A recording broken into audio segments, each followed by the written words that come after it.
damos la bienvenida a la quinta charla de este ciclo de charlas astronómicas y científicas relacionadas al gran eclipse solar que va a ocurrir este 14 de diciembre. En esta oportunidad contamos con la presencia de Pablo Muñoz en su charla llamada ¿Qué nos puede enseñar un eclipse de Sol sobre el ambiente espacial de nuestro planeta?, donde conoceremos parte de la diversidad de fenómenos que esconde el espacio relacionados al Sol, su impacto en el ambiente terrestre y la importancia de la ionosfera, la cual es vital para conocer el uso de las tecnologías actuales. Pablo, ¿cómo estás? Hola, ¿qué tal? Gracias por esa presentación, Rodolfo. Bien, aquí estoy, listo para compartir un poco de las cosas que hacemos. Esperando también en la cuenta regresiva del eclipse también, me imagino. Sí, se acerca y está, bueno. Mira, yo estoy en La Serena y en un comentario así, creo que todos saben que aquí hubo un eclipse el año pasado, un eclipse solar de total, digamos. Y es como repetirse el plato y un poco preparando las posibilidades que nos da medir esto, porque yo pertenezco a una comunidad que los eclipses de sol, totales de sol en particular, son relevantes en términos científicos. Y eso es un poco lo que voy a hablar hoy día. Perfecto. Entre otras cosas. Pablo, entonces vamos a hacer un pequeño resumen de tu currículum. Y bueno, Pablo Muñoz es licenciado en Física y Magíster en Física de la Universidad de Chile, doctor en Geofísica Espacial del Instituto Nacional de Investigaciones Espaciales de Brasil, profesor del Departamento de Física de la Universidad de La Serena. Y nuevamente reitero, gracias por estar con nosotros, de verdad que es un honor para nosotros tenerte acá. Y también recordarles que cualquier duda o consulta que tengan, la dejen en nuestro chat y nosotros se la realizaremos a Pablo en su debido momento. También saludamos a algunas personas que estamos viendo, a don Sergio Enrique Rosell, conservador de bienes raíces de acá de Pucón, mucho gusto tenerlo acá, y a Mario Peñafiel, que ya lo mencionamos, gerente de la Corporación de ProPucón. ¿Cómo estás, Mario? Perfecto. Entonces, Pablo, cuando gustes, la pantalla es tuya. Vamos. Bueno, muchas gracias, Rodolfo, por la presentación y por la invitación. Bueno, a Mario primero, que fue con quien hicimos el primer contacto para esto. Y también a Marcela Capica, quiero mencionarla, que es quien hizo el contacto entre Mario y nosotros aquí en la Universidad de La Serena. Entiendo que ayer la charla de Guillermo estuvo estupenda. Como siempre, Guille, dándolo todo, porque además tenemos un poco el juego del eclipse el año pasado en Serena, entonces no es tan complejo para nosotros hablar, pero siempre es rico. Siempre es rico poder mostrar las cosas que uno hace que... estoy viendo cómo compartir acá. Ahí sí. ¿Dónde estoy? Espero que se vea ahí la presentación. Sí. ¿Sí? Estupendo. Muchas gracias. Muchas gracias. Entonces, agradecer y, bueno, compartir con ustedes un poco de las cosas que hacemos. Yo ya me presentaron, soy Pablo Muñoz, del Departamento de Física de la Universidad de Serena, físico espacial. Ese es como yo mi grado es doctor en Geofísica Espacial, una cosa muy específica. Entonces, el sumario de esta charla es el siguiente. Voy a hablar la relación entre los eclipses y la física espacial, esencialmente. Es decir, cómo aprendimos mirando eclipses que hay un sol que cambia, no ese sol así sonriente y eterno que los distintos pueblos del mundo se han imaginado. Aprendimos mirando eclipses que en realidad eso no es así, y además que tiene una naturaleza magnética. ¿Verdad? Es un imán el Sol. Y lo aprendimos un poco, en parte, a las cosas que vimos mirando eclipses solares totales. Voy a hablar un poco de cuál es la relación entre este Sol cambiante y magnético y el ambiente terrestre. y al final de la charla voy a hablar un poco de los eclipses, de lo que aprendimos el eclipse del 2 de julio, las particularidades de él, la ciencia que pudimos hacer y qué esperamos observar y qué esperamos aprender del eclipse que viene ahorita ya en Pucón y en la Araucanía, ¿no? Aquí un poco de historia. Siempre la historia es buena, yo soy fan de la historia porque creo que contarle las cosas como ocurrieron y en ese orden nos ayuda a entender mucho más que solamente de lo que estamos hablando, ¿sí? Entonces permítanme mostrarles aquí un montón de imágenes de distintas épocas que nos hablan de lo mismo, ¿ya? Aquí un grabado, creo que estos dos son grabados, son hechos en madera, transcritos probablemente de algún croquis, hecho a ojo desnudo. Este es en Estados Unidos, en Virginia, en 1811 hubo un eclipse total y quien era presidente de la República de Estados Unidos, presidente, no sé cómo se dice, presidente de Estados Unidos, así nomás. Este señor, creo que Franklin, no, Jefferson, ahora me acordé, Jefferson mandó a hacer esto. Él mandó una campaña especial para hacer esta cuestión. En España hubo uno en 1860 y esta es la mejor reproducción que encontré de lo que se observa. Ya podemos ver que lo que el señor que dibujó el eclipse en 1811, lo que dibujó ese señor, no tiene nada que ver con lo que se registró en España en 1860. Una aclaración, al tiro, se las digo, un disclaimer.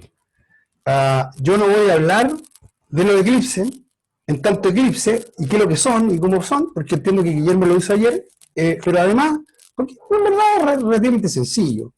Un objeto muy grande, que su tamaño aparente en el cielo es muy parecido al objeto que está atrás, lo tapa. Listo. Eso es un eclipse. Bueno, en realidad los eclipses son cualquier objeto que pasa delante de otro. Cuando son muy chiquititos se le llaman tránsitos, pero son eclipses al final de cuentas. Los totales son la luna que se interpone entre nosotros, entre la luz, el sol y nosotros. Listo. Pero históricamente se han observado y cuando se supieron predecir, se hacían campañas para observarlos. Yo encontré estos dos y entiendo que hay más grabados de estos, pero me gustan estos dos porque se ve que ya se observa. Este era como un brillito así, todo muy regular. ¿Ven? Esto es una campaña científica, es decir, en la época lo mejor de lo mejor para poder registrarlo. No había placas fotográficas, no había nada de eso. Y el de España, muy diferente. De ahí tenemos uno de Indonesia el 2006, un de Turquía del 2016, el de Estados Unidos del 2017. Nos podemos dar cuenta de inmediato de dos cosas. Todos son distintos en términos del halo que se observa alrededor. ¿Ya? Este brillito así fantasmagórico, que es una maravilla. El de La Serena era poquito, pero era lindo. No, maravilloso, te lo digo. Y aquí, todos, a diablo, todos son distintos. Eso es una cosa que podemos concluir. Todos son súper distintos. Pero, sobre todo los que son de fotografías, ¿ya? De 2006 para acá, nos muestran estructuras. Nos muestra que, aunque son distintos, hay algo parecido y común en todos, siendo estas como, se ven estas como formas así de ajo, de cebolla que se va para afuera, con los pelitos. Eso es lo que vemos acá. Pero se ve que a veces es más grande. Fíjense que este es un zoom. Si nosotros nos vamos para atrás del 2017, vamos a ver que el Sol realmente estaba bien quietito. Tal vez el 2016 tenía un poco más, pero ya el 2017 y el del año pasado, se los digo, era muy tranquilo. Algo así como el de Estados Unidos. Esta secuencia que está aquí histórica nos lleva a concluir entonces que tenemos un Sol que cambia, al menos en su atmósfera. Y podemos decir, el Sol tiene una atmósfera, tiene algo que lo rodea. ¿Ya? Hoy llamamos a eso y a las estructuras, a la materia que sale del Sol y que se dirige en una gran variedad de direcciones alrededor de él, se dirige hacia afuera. ¿ya? El Sol expulsa materia y a eso le llamamos viento solar. Y a la atmósfera cercana del Sol le llamamos corona. Son los nombres que se pusieron a lo largo de esta historia de empezar a mirar variantes. No solo los eclipses nos entregan información sobre el Sol, la primera persona que observó el Sol de manera consistente, así, y con técnicas que se dirían son la base de la metodología científica actual, fue Galileo. ¿Ya? Este señor tenía mucho tiempo, parece, y se dedicaba entonces a ver, no le pagaban, yo creo que le pagaban, porque nadie haría esto, mirar así el Sol todos los días, y lo dibujaba. ¿Lo ven aquí ese monito? Pero si no me creen que era todos los días, permítanme mostrarles, yo tengo acá, ¿se ve o no? Ahí va, esos son los dibujos de Galileo. Se ve perfecto, mira qué lindo. Es un video del Sol. Así lo voy a decir a riesgo de que estoy abusando el lenguaje de manera, pero brutal. Es un video del Sol de 1600 y tanto. Lo hizo Galileo, fotograma por fotograma. Ahí va. Mira qué lindo. Entonces Galileo encontró que el Sol tenía unas manchitas así, unas día más grandes, otras más chicos, pero las manchitas, mira esa, mira qué buena, dos juntas. No, y mira cómo se va para atrás. Es lindo. Él lo hizo. Solo, a ojos desnudos, bueno, en realidad tenía una pantalla donde proyectaba esto. Está en YouTube. Así tú le pones a manchas solares Galileo, te va a salir entonces desde esa época, desde Galileo, sabíamos que habían unas manchitas en el Sol que cambian de posición, de hecho esto demostró inmediatamente que el Sol gira. Es una esfera que está girando, se ve inmediatamente el eje de giro y todo. Y se empezaron a observar de manera sistemática las manchas en el Sol. Desde esa época, aquí está la serie temporal, son 400 años de observaciones. ¿Ya? Es decir, cuando se inaugura la física espacial, si se quiere, o la observación sistemática del Sol, se inaugura una subárea de la física, llamada física espacial, heliofísica, física solar, física heliosférica, un montón de nombres, pero que engloba a los fenómenos que vienen del Sol hasta la Tierra. Yo quiero contarles un poco esa historia en esta primera parte. Y fíjense lo lindo de esta serie temporal. Lo que están contando es algo muy sencillo. Esta misma foto cuenta cuántas manchas hay en el Sol.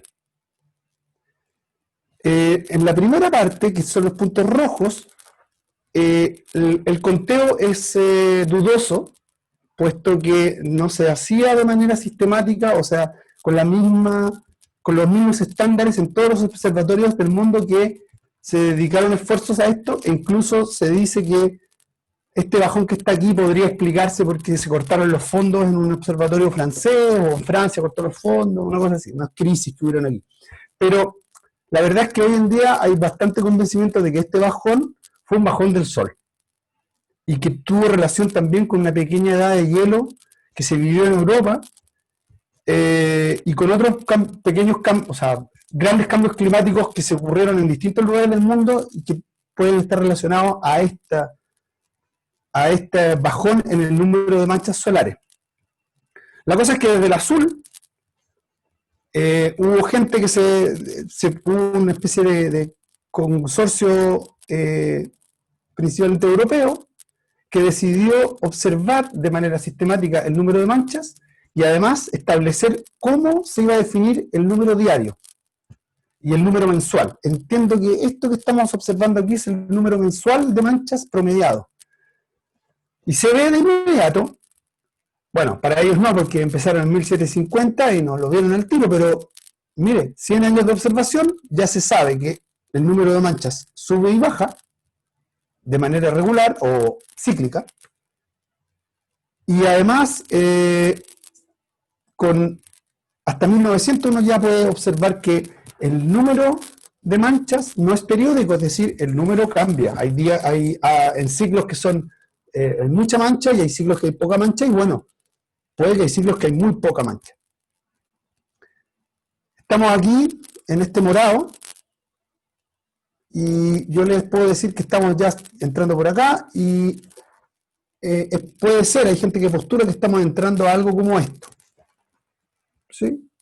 Y es un tema de debate y muy divertido. En la reunión científica la gente que defiende una cosa y otra se enfrentan y es lo folclórico y está bien. O sea, eso es lo lindo. La ciencia es una vieja señora muy conservadora, pero a veces se tiene que soltar las trenzas y se pelean los viejos y se deciden cosas y se contrastan opiniones.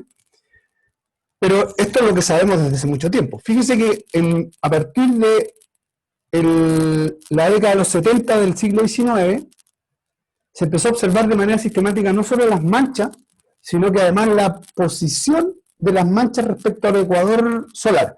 Ese ecuador, Galileo ya lo mostró. Mire qué bonito. Fíjese que cuando está rotando las manchas, rotan, opa, ahí va, rotan en torno a un eje. O sea, se puede definir un ecuador solar. ¿Sí? Ahí lo estoy marcando. El ecuador solar es en torno al cual se comenzó a medir el número de manchas en bandas de latitud. Se definieron bandas, ¿y cuántas manchas en esta latitud? Tantas. Y se contaba. Y si usted las dibuja esto, le sale una cosa que le llaman el diagrama de la mariposa. Butterfly diagram, en inglés. Porque se observa este patrón repetido. Las manchas en un ciclo solar, en un ciclo de manchas, desaparecen emigrando al ecuador solar. Se van. ¡Pum! No hay más manchas. Y eso le llamamos un mínimo solar, que en este momento estamos saliendo de un mínimo inusualmente prolongado, pero todavía no está afirme que el Sol está activándose magnéticamente de nuevo. Uy, dije magnético. Luego se me saltó, es un spoiler. Entonces, pero las manchas se acaban aquí en este ciclo, ¿no? Y cuando comienza a subir, no aparecen aquí en el ecuador, aparecen alrededor de los 30 grados norte y sur, principalmente. Y ese número de manchas, esas manchas solares que aparecen, empiezan a bajar y a migrar hasta el próximo ciclo. Entonces eso va repitiendo y aquí vemos cuántos ciclos hay y entiendo que se cuentan desde algún momento que no sé si es acá o desde Maunder se cuentan y ahora estamos en el siglo 24 o 25, algo así. Eso es malo para los números, fíjese. Pero la cosa es que el Sol tiene esta dinámica de cambio, pero además es cíclica este cambio. ¿Qué sabemos hoy? Para saltar del siglo XIX al XXI, o al XX al menos.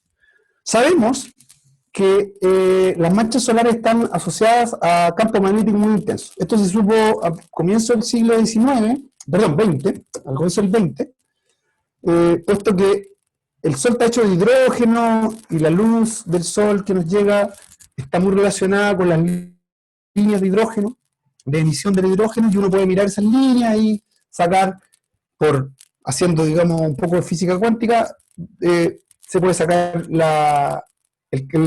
estimar la intensidad del campo magnético desde el lugar donde se observa. Esto que está aquí es una imagen hecha justamente con esta técnica, que permite estimar la intensidad de campo magnético en cada punto del píxel de la imagen del disco solar. Y lo que vemos es el campo magnético del Sol más intenso con polaridad, es decir, el campo magnético puede ser norte o sur, ¿cierto? Como los imanes tiene dos polos.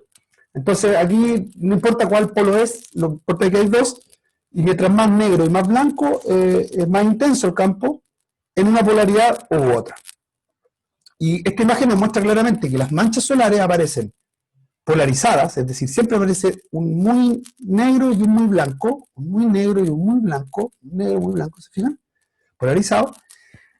Y si uno cuenta la polaridad de un polo y de otro, o sea, del polo en términos geográficos o heliográficos, ¿ya? En torno al ecuador magnético, que es donde está rotando el Sol, se encuentra que la polarización magnética del Sol es principalmente en una dirección, en el polo norte, en el hemisferio norte, y en otra dirección en el hemisferio sur.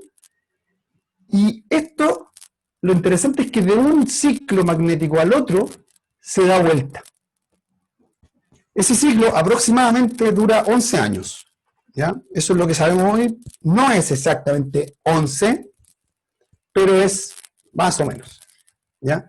Entonces a veces más chiquitito, más cortito, ya 10, 10 y medio, 10,3, de repente más largo, y tiene estos bajones que no se sabe cuándo vienen, y que ya hay bastante evidencia circunstancial que apunta a que estos bajones y estas dinámicas del Sol cambiantes, que van más allá del ciclo de 12 años, sino que aparentemente tendría otros vaivenes más largos, han afectado el clima y en el pasado de manera dramática.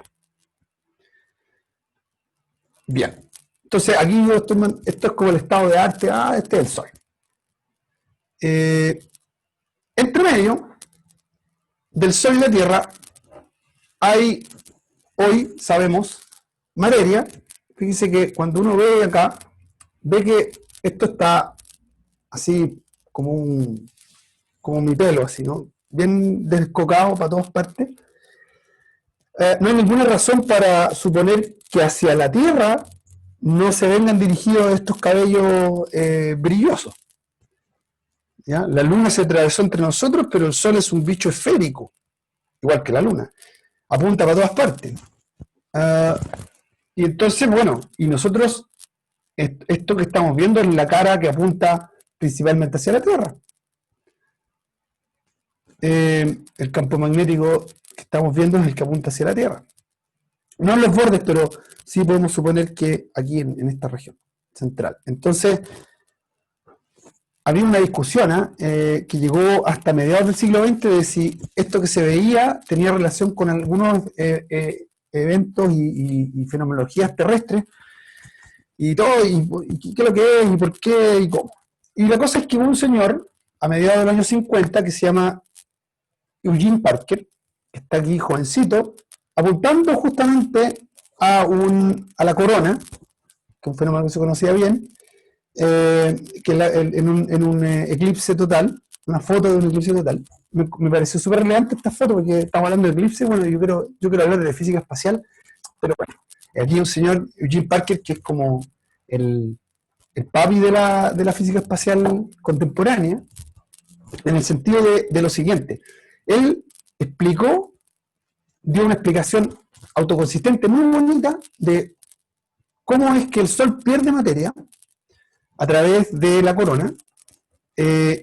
Involucró en este cuento al viejo villano, al campo magnético del Sol y a la naturaleza magnética. Hizo unos papers pero bellísimos en los años 70, una secuencia de papers súper lindo sobre el campo magnético solar y sobre el magnetismo. Un bacán el parque. Pero los 50 se la jugó y no le creyeron, No, porque violaba el Sol era un bicho estático, ¿no? ¿Cómo se llama esto? El equilibrio hidrostático solar, que es un postulado para que las estrellas estén estables y no se revienten y no salgan volando.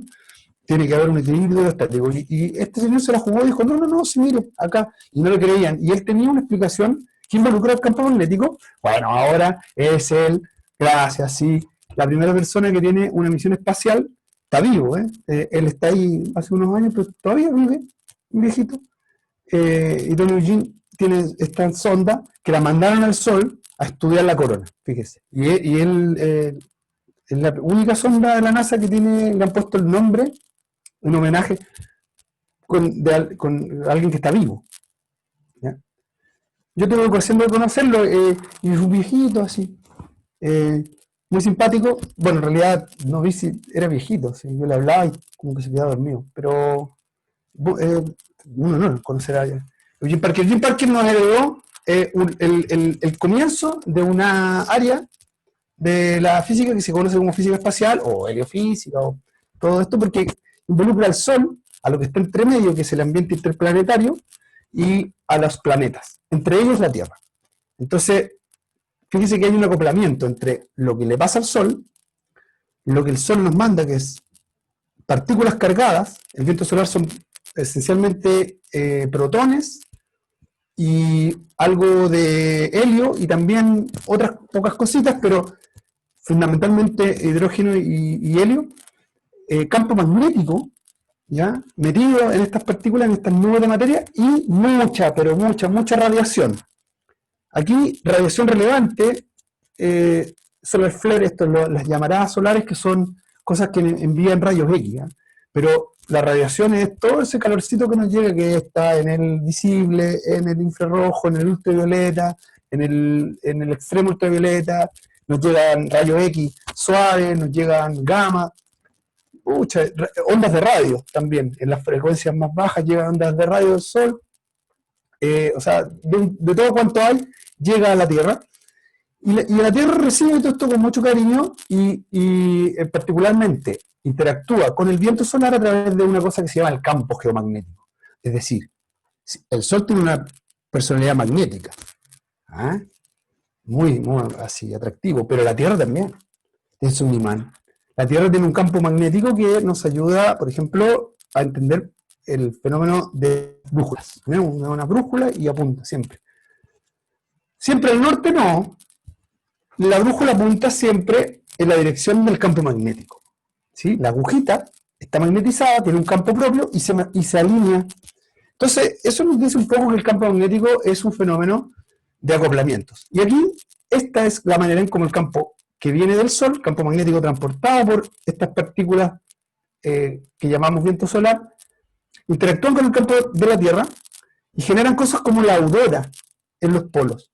Hay auroras boreales, que son las auroras del hemisferio norte, y auroras australes, que son las del hemisferio sur, y que se conocen y no son tan famosas así como sus hermanas del norte, simplemente porque en el hemisferio sur hay poca tierra, poco donde, y mucha nubosidad también, mucha cobertura de nube todo el año, en donde hay tierra que hay en la Antártida. Entonces, no es muy conocida, pero hoy existen formas de estudiar las auroras australes, indirectamente, no con imágenes, pero con filtros y con distintos tipos de aparatos, incluyendo satélites.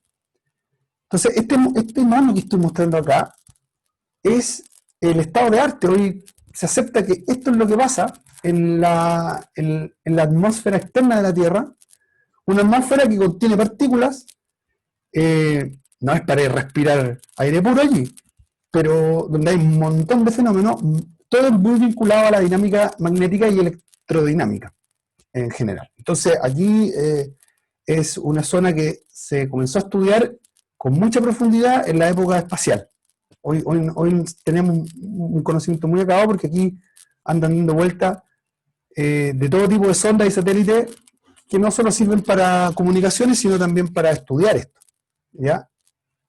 De todas maneras, si uno quiere mandar algo de aquí para acá, va a consultarle a un físico espacial sin duda, porque la cantidad de cosas que pasan aquí pueden no ser muy bondadosas con los circuitos del satélite, ¿ya? O de la sonda. Digamos. Lo que pase por aquí tiene que atravesar cinturones de radiación, lugares con corrientes eléctricas muy intensas, con cambios bruscos en la energía, en las partículas que llegan, etc. Entonces, la física espacial tiene mucho que aportar a la ingeniería de la tecnología espacial, en general.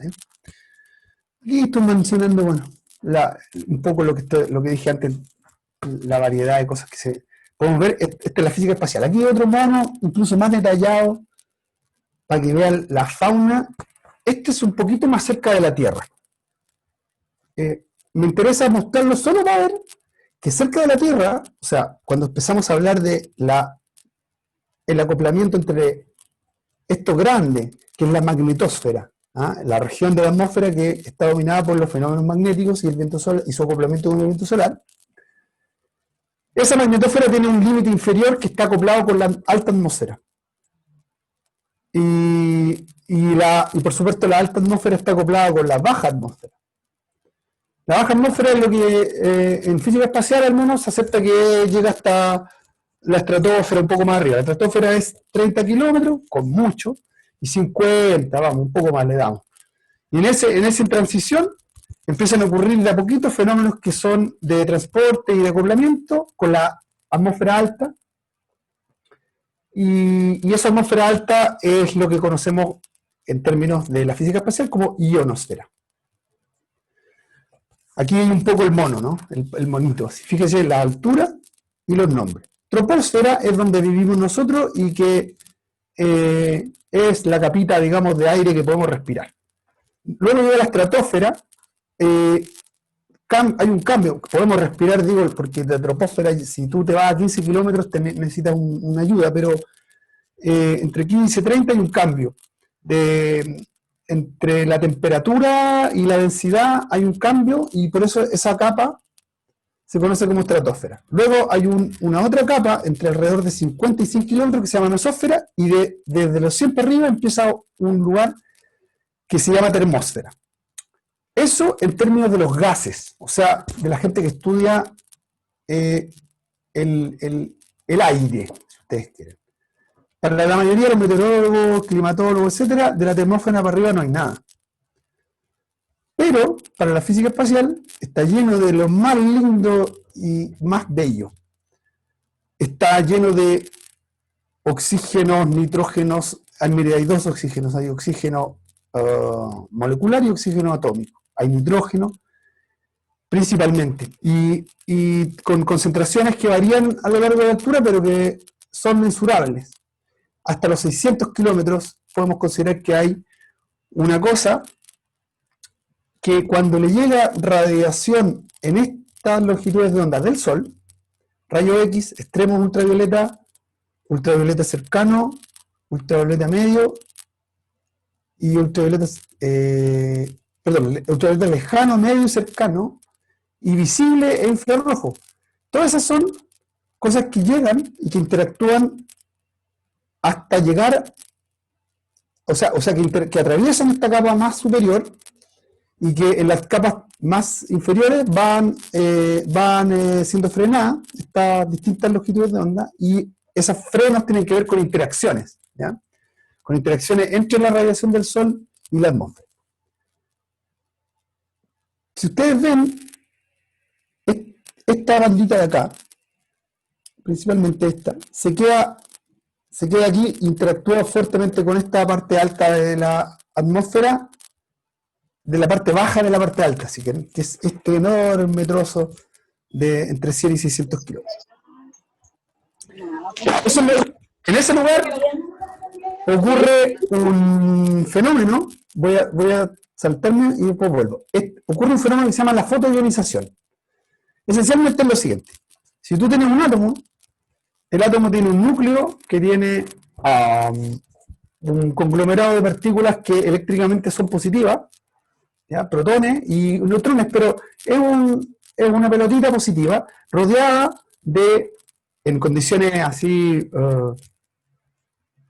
aisladas. Generalmente los átomos lo que buscan es estar neutros, entonces se llenan de electrones que andan por ahí y se quedan neutros, ¿ya? Pero el mundo no es tan simple, no está aislado una cosa de otra, y estos átomos allá arriba les llega radiación, y esta radiación es capaz de remover electrones del átomo y lo dejan cargado. Dejan un átomo eléctricamente cargado, lo dejan positivo porque le sacan una cuestión negativa, entonces queda positivo el átomo. Eso es lo que se conoce como un ion. Y por eso a la capa donde hay muchos iones se le llama ionosfera. Pero entretenido porque quedan cargas libres electrones, y los electrones son súper livianos y se pueden mover. Esto de inmediato genera que esta capita acá, digamos, las distintas capas, la ionosfera no es una capa, son varias, pero esta región en donde existe esta posibilidad de átomos cargados o materia ionizada, se convierte en un conductor, porque los electrones se pueden mover, y un conductor es cualquier cosa material que puede tener transporte de carga eléctrica. Y cuando hay transporte de carga eléctrica, estamos hablando de que ese lugar llamado conductor le pasan las cosas que vemos en un conductor, como por ejemplo un alambre de cobre, que si le ponemos una corriente, la corriente se va por el alambre de cobre. Entonces, justamente las ondas de radio fueron nuestra primera idea de que la ionosfera existía, porque las ondas de radio tienen un campo eléctrico que es lo mismo que puede inducir una corriente cuando pasa por un conductor. Y cuando una onda electromagnética interactúa con un conductor, dependiendo del tipo de conductor y de la frecuencia de la onda, de la radiación, las ondas de radio son radiación electromagnética igual que la del Sol, solo que de frecuencia súper distinta, mucho más baja. Y lo que pasa es que las ondas de radio, la onda electromagnética, cuando chocan con un conductor, en determinadas condiciones se pueden reflejar, se pueden desviar. En este caso, por ejemplo, aquí estamos viendo que hay unas ciertas bandas. Esto está para hablar de ondas de radio, los nombres históricos de las ondas de radio. Tenemos ondas de ultra alta frecuencia, UHF. Esas, si tú las emites, se van. Son de alta frecuencia. La ionosfera es transparente ante esas señales. Pero las primeras señales que se enviaron fueron de muy baja frecuencia. Lower signals, ¿no? Que aquí se le llaman half frequency, pero son de baja frecuencia para la ionosfera, ¿ya? Y esas frecuencias de radio que primero se usaron para transmitir fue el tipo de onda que usó Marconi para enviar sus primeras transmisiones transatlánticas, ¿ya? Si uno considera la curvatura de la Tierra y piensa que una señal de radio tiene que atravesar el Atlántico, hay dos opciones. O hay un mecanismo que hace que la onda se vaya a lo largo de la curvatura, es decir, que por alguna razón la Tierra es capaz de mantener la onda y curvarla, o la otra es que la onda se fue para arriba y se rebotó en algún lugar y volvió y la pudimos ver. Y cuando se empezaron a construir estaciones de radio más grandes y la curvatura era insostenible en términos de este mecanismo, se empezó a detectar entonces que realmente había una capa de la atmósfera que reflejaba ondas de radio. Ahora, ustedes comprenderán que muy bonito Marconi, pero era un experimento. Ya en los años 20, la radio a nivel de, por lo menos, de transmisión Morse, estaba muy fuerte transatlántico, y yo creo que entre los 20 y los 30 se estableció el sistema global de transmisiones de grandes transmisores instalados por las potencias. Principalmente Gran Bretaña desarrolló una radio global, y Alemania también desarrolló un sistema de radio, de transmisión de radio global, antenas enormes, con mucha potencia, que eran capaces de transmitir señal que daban la vuelta a la Tierra. Entonces tú podías escuchar Radio Berlín transmitiendo, ¿no? Radio Francia, se escuchaba, me acuerdo, cuando yo era chico se escuchaba Radio Francia para poder escuchar la verdad. Bueno, entonces se escuchaban cosas desde muy lejos, Japón, así uno ponía. Todavía uno, si busca la famosa onda corta, uno puede buscar radios de todo, y esa señal viene rebotando en la ionosfera, ¿ok? Pero la cuestión es que si hay una capa conductora que se ioniza por producto de la luz solar, aquí están un poco las características, lo que quería decir. La ionosfera es un gran espejo, rebota, muy bonito. Y aquí estas son las frecuencias, ¿sabes? Entre 1 kHz, la radio AM, por ejemplo, usa la ionosfera para rebotar. La radio FM empieza a partir de los del 88, ¿no? 87 MHz, 80, pongámosle. Entonces, no refleja. Por eso la AM es local. Y para retransmitirla necesitas torres de retransmisión. Entonces, estas son las frecuencias en las cuales la ionosfera refleja las ondas de radio. Ya, pasemos al eclipse, ¿no? Entonces yo estaba hablando de la ionosfera, muy bonito. ¿Qué tiene que ver la ionosfera y el eclipse? Bueno, se los cuento, muy fácil. El Sol nos envía sus radiaciones, ioniza una parte de la atmósfera, formando la ionosfera. ¿Cómo sabemos que hay ionosfera? Porque hay ondas de radio que se reflejan. La verdad es que además de ondas de radio que se reflejan, también hay ondas de radio que se transmiten desde afuera. Toda la tecnología satelital usa ondas de radio, en la banda de la radio, para transmitir. Aunque las ondas de radio no se reflejen, tienen que pasar por aquí. Y cuando pasan por ahí, resulta que se puede ocurrir ciertas transformaciones y que son relevantes para la información que podemos extraer de, por ejemplo, los sistemas de geolocalización, o la información que carga no sé, por una imagen, etcétera, las comunicaciones. O sea, si hay alguna cosa que pueda generar una disrupción en la manera en cómo se comporta la ionosfera con respecto a esta onda, es relevante para la tecnología actual. Como digo, en la época de Marconi o hasta los comienzos de los 20, es posible que globalmente la dependencia no fuera mucha, y si había un apagón de radio que no se resolvía en un día, bueno, está todo bien. Sobreviviremos con otras cosas, un día. Pero hoy yo creo que unas pocas horas de interrupción de Internet global pueden generar un pequeño pánico. No lo sé, pero hay una dependencia alta. Esto igual creo que nos llama a la reflexión de lo dependientes que estamos siendo de la tecnología espacial y lo poco conscientes que somos de eso. Y tal vez la física espacial y la física espacial chilena, que es poquita pero forzuda, podamos traer a tono, ya que estamos discutiendo el tipo de sociedad que queremos y cómo queremos participar todos ciudadanos y ciudadanas en este asunto, traer a tono la cosa de que la ciencia ayude, ¿no?, a la ciudadanía a entender las cosas. Y la física espacial te puede decir, mira, estos son los riesgos, estas son las cosas como son, estas son las dependencias. Y hoy en día se habla, ¿no?, de soberanía espacial y de independencia espacial a pito de que el espacio se está usando de manera bastante intensa, no solamente por gobiernos, sino que especialmente por grupos privados. Bien, hablando del eclipse, el eclipse del año pasado lo usamos para estudiar la ionosfera.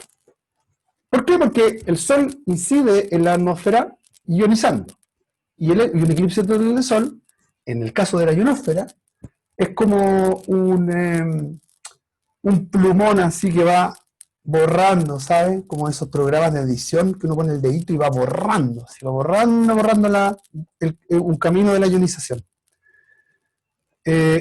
Entonces, es un lugar muy interesante porque en este camino deja de, bruscamente, de manera muy radical, deja de haber fotoionización, y eso deja un trazo en el comportamiento de la ionosfera. Genera fenómenos que todavía no se comprenden muy bien, y esos fenómenos, por supuesto, comprenderlos ayuda a entender el mono completo, que es algo así como ayudar a poner las piezas que faltan en ese rompecabezas que mostré antes de la Tierra acoplada con la atmósfera, la ionosfera, la magnetosfera, etc. Nosotros usamos en La Serena, el grupo al que yo pertenezco, utilizamos dos instrumentos principalmente para estudiar estos cambios, y esperamos usar algunos y otros más tal vez para estudiar mira qué suerte, el eclipse de ahora del 14 de diciembre de 2020.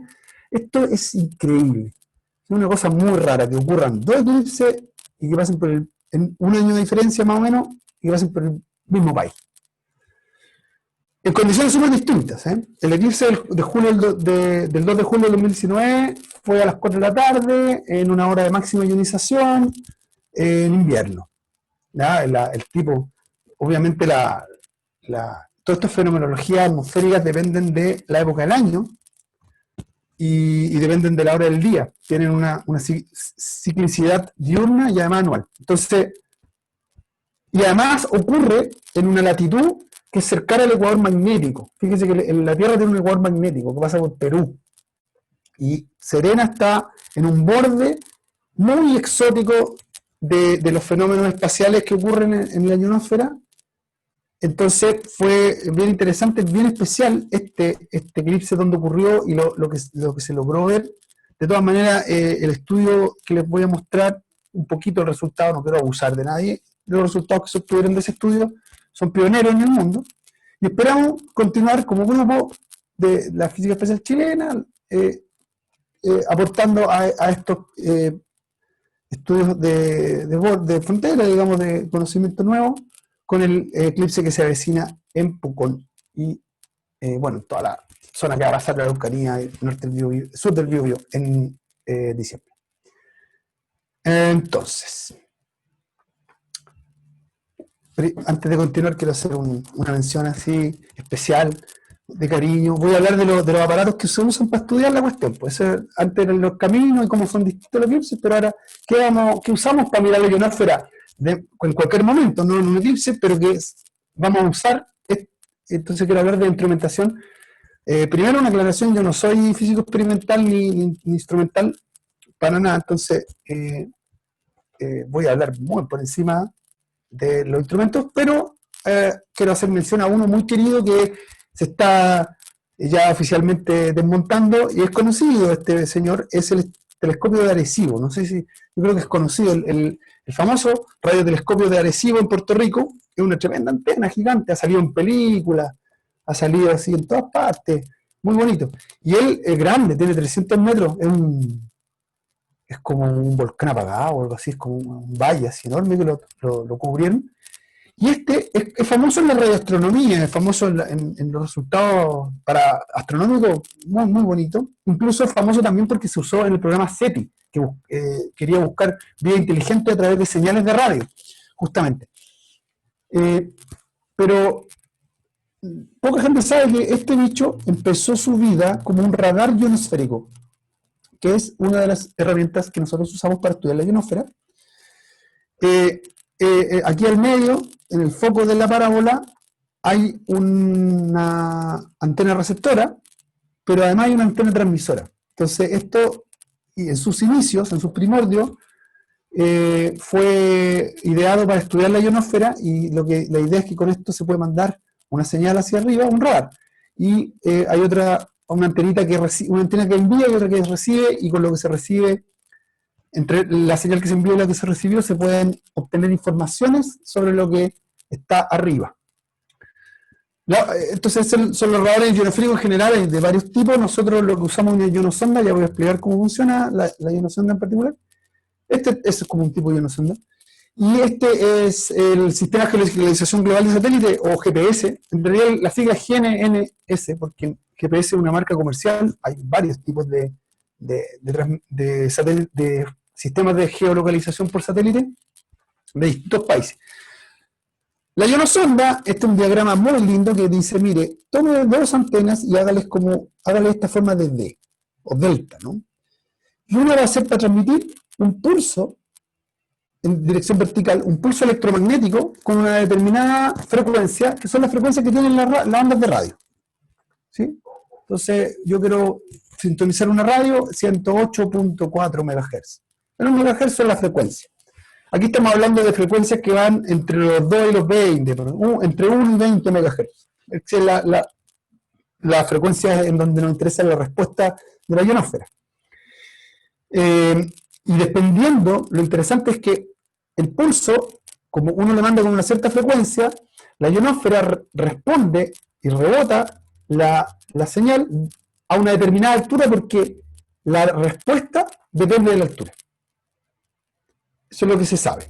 Y eso ocurre porque la concentración de electrones de carga libre, ¿ya? Cuán conductora es esta capa, depende de la altura. Hay una dependencia en la altura.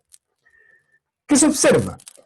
Bueno, se observa un eco. Con los radares uno hace hola, y el tipo te dice hola, y los tiempos que se demora, esencialmente, uno puede calcular diciendo, mire, la velocidad que lo mandé, con la que se volvió, y eso está relacionado al tiempo que se demoró. Puedo estimar a qué distancia estaba el obstáculo que devolvió lo que envié. Es un radar. O un sonar también, en términos de sonido es un sonar, y en términos de ondas de radio es un radar. Mire, radio, radar.